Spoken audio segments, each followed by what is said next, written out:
This is the review for the final exam in Religion and Science. Do read the instructions and keep those in mind as you write this exam. So the expectation is to include references from the assigned readings throughout the semester or the second half of the semester, and that you'll show learning from the mini lectures, and hopefully by the time you take this, you'll have watched all of them and taken notes on them, so you'll be prepared to do well on the exam. All right, question number 1 has to do with 20th century developments in physics, including relativity theory, just special and general, quantum mechanics, complexity or chaos theory. Briefly describe the nature of each of these. What possible implications does each of these developments have for metaphysics and theology? Remember, metaphysics is the study of the ultimate nature of reality. And if one believes in an ultimate reality, a higher power, then that gets us into religion uh, as well.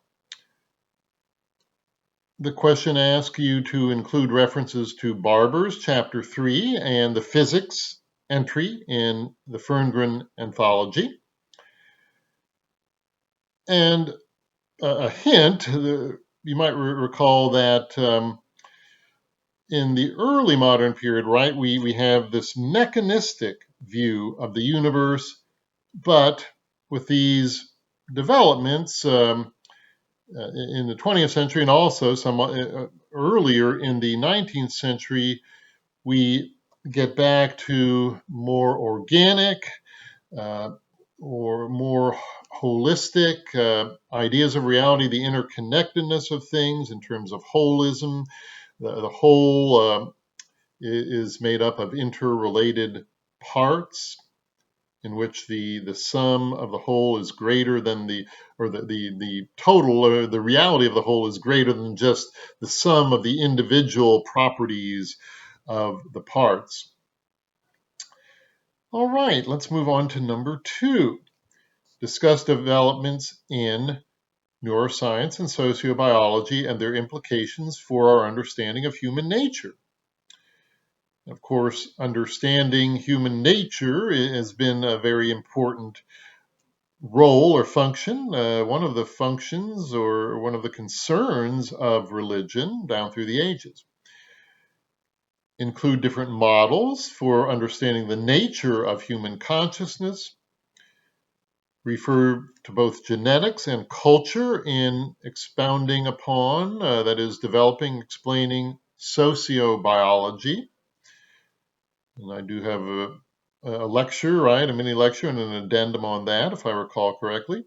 You want to include references to Barber's Chapter 5 and the gender selection from Ferngren. You want to include references to my article on cognitive science of religion, right? Get some of the main ideas. And my PowerPoint on the nature of consciousness. Discuss the implications of the cognitive science of religion relative to belief in God or other supernatural agents and to whether there is any purpose to life. You might recall, if you've done your reading and viewing, that most, not all, but most cognitive scientists of religion basically believe that studying or how human cognition works scientifically indicates that God or any other supernatural agents are illusory. They don't exist. And whatever purpose or meaning to life that these supernatural agents or realities might ensure or establish are also illusory, false. All right, those first two questions are worth 20 and 25 points respectively, so they're a significant chunk of your points for this exam. Number 3, describe and analyze concepts or models of God and how they relate to developments in science. Include deism. You might recall that was the favored model in kind of the early modern period, at least of the Enlightenment, when we get into Newton's laws of motion and are discovering these seemingly set, inflexible, generally at least inflexible laws that determine how the physical universe at least operates. Panentheism, right? That development in the 1800s, the 19th century, especially by some German Christian theologians and philosophers of religion. And finally, process theology, a hugely influential movement in the 20th century. You should include references to Barber's chapter 6, Polkinghorne's chapter 7, and also pages 89 through 95 of Polkinghorne, and my Panentheism encyclopedic entry. This one's worth 25 points, so another big question. All right, on to question 4 of the 5. We're moving right along here, getting toward the end. Some of the above models for God have no place for special providence, only for general providence. I'll review that general providence, and providence refers to how God governs the world in a providential way. God provides for us, literally to see before, to see ahead of time. God sees or knows what we need and provides good things for us. Well, general providence refers to God's creating the world according to natural processes, natural laws, the nature of the universe, the structure of the universe, the nature of things that provide for the needs of God's creatures. So that's general providence. Special providence gets into specifics, right? Special happenings, special events. And these would relate to God or a divine force, a divine power in some way being involved in causing good events to happen. Often these are religious events, right? Revelations, right? Could be miracles too, but revelations to prophets, to people like Jesus, Muhammad, Moses traditionally in Jewish theology. Also to divine sources that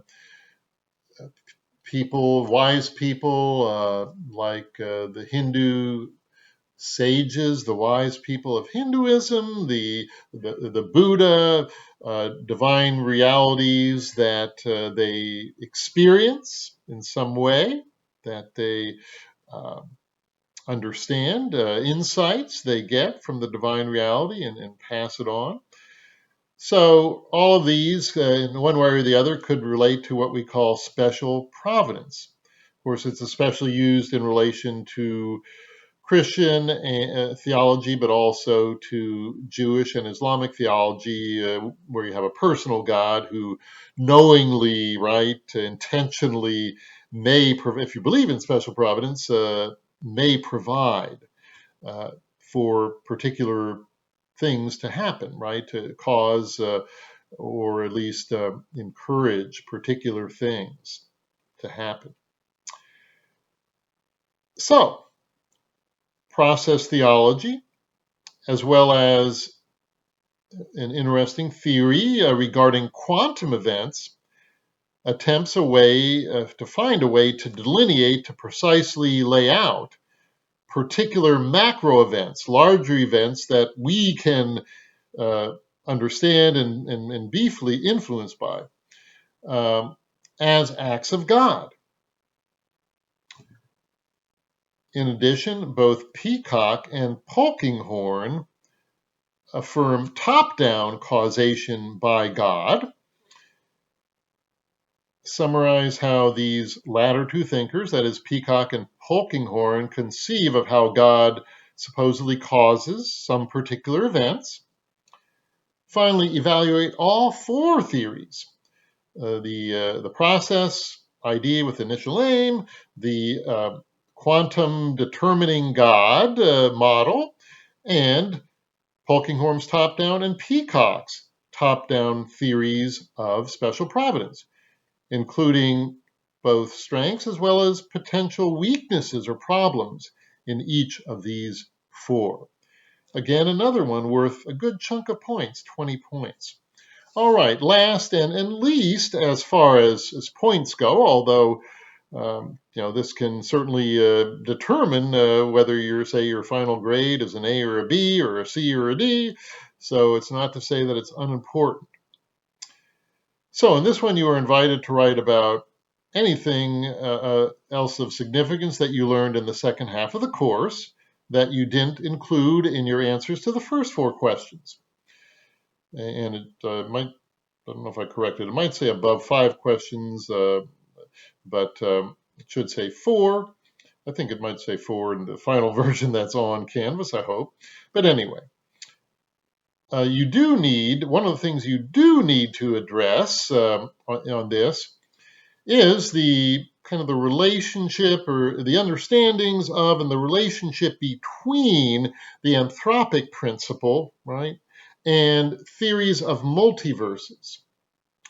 So you'll want to talk about at least some of the types, the major theories of a multiverse or multiverses, and kind of talk about, well, the supposedly or seemingly positive implications of the anthropic principle for theology or religious thought that believes in some kind of supernatural or some kind of extraordinary divine reality. Versus the multiverse theory that would tend to have more negative implications for there being anything other than just physical causes of what happens in our universe or any other possible universes. As you study and prepare for this final exam, of course, have the questions with you as you're reading or rereading, viewing or reviewing some of these mini lectures, but do feel free to contact me if you do have questions in the coming days. Good luck on our final exam.